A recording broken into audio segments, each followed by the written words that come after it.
Good morning বন্ধুরা, শুভ নবমী। আজ সকাল সকাল উঠে পড়লাম। সকাল সকাল উঠে তাড়াতাড়ি করে মাছ টাছ কেটে নিচ্ছি, পুজো দিতে যাব। মহানবমীর পুজো আজকে, বড় পুজো, তাই মাছ নিয়ে এসছে। এই যে কেটে ফেলছি বসে বসে।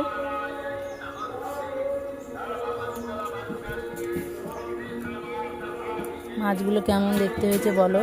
খুবই টাটকা মাছগুলো প্রচুর টাটকা, যেন সবে ধরে এনেছে।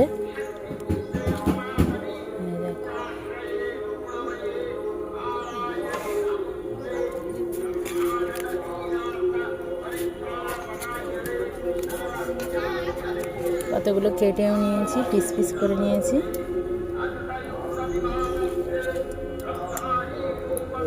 তাড়াতাড়ি বেরোতে হবে, তাই তাড়াতাড়ি রেডি করছি।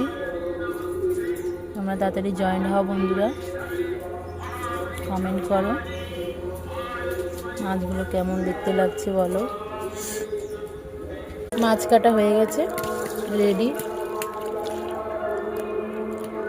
কেমন লাগছে বলো।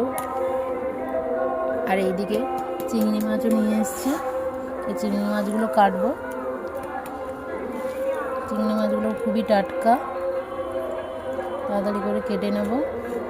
শাক দিয়ে, আজকে শাক দিয়ে চিংড়ি মাছ দিয়ে হবে, এটা সবজি হবে শাকে।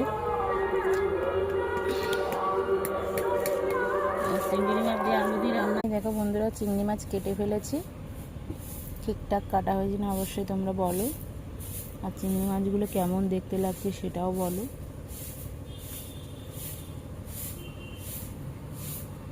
এই যে আমাদের বাগানে কোলে কাটা শাক হয়েছে, শাকটা তুলে এনেছি, দেখতে পাচ্ছ। এই যে বেছে নিচ্ছি, ভালো করে পরিষ্কার করে নিচ্ছি।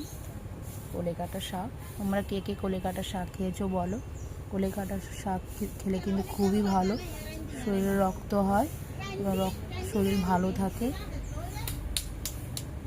কে কে খেয়েছো অবশ্যই কমেন্ট করে বলো। এই শাকটার নাম তোমরা কেউ জানো বলো। বন্ধুরা দেখো, শাকটা বেছে ফেলেছি, পরিষ্কার করে নিয়েছি। এবার গোটা গোটা জল দিয়ে ভালো করে ধুয়ে নেব, পরিষ্কার করে নেব, তারপরে কাটবো। নাহলে এতে অনেক কাদা আছে, কেটে ফেললে ভালোভাবে যাবে না, তাই গোটা গোটা ধুয়ে নেব। আর এই দেখো পরিষ্কার করেছি, কত নোংরা বেরিয়েছে দেখো। আর কেমন পরিষ্কার হয়েছে তোমরা অবশ্যই বলো। ওইদিকে পুজো আরম্ভ হয়ে যাচ্ছে।